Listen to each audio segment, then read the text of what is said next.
Hello guys, welcome to the Raksha Tees YouTube channel. Day 3 at gym vlogಗೆ ಸ್ವಾಗತ ಸುಸ್ವಾಗತ.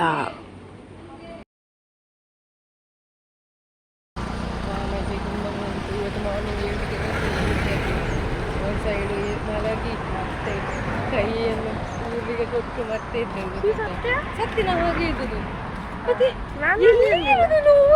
ನನಗೆ ಅಷ್ಟಿರಲಿಲ್ಲ. ಅವಳಿಗೆ ಸ್ವಲ್ಪ ಜಾಸ್ತಿ ಅಲ್ಲಿ ಒಳ್ಳೆ ನನ್ನಕ್ಕಿಂತ ಸ್ವಲ್ಪ ಜಾಸ್ತಿ ಮಾಡ್ತಾರೆ ವರ್ಕೌಟ್ ಹಾಕಿ ಅವಳಿಗೆ ಜಾಸ್ತಿ.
ಈ ವ್ಲಾಗನ್ನು ಇಲ್ಲಿಗೆ ನಿಲ್ಲಿಸಿದ್ದೇನೆ. ನನ್ನ ವಿಡಿಯೋ ಇಷ್ಟ ಆಗಿದ್ರೆ ಲೈಕ್ ಮಾಡಿ, ಶೇರ್ ಮಾಡಿ, ಕಮೆಂಟ್ ಮಾಡಿ, ಸಬ್ಸ್ಕ್ರೈಬ್ ಮಾಡಿ.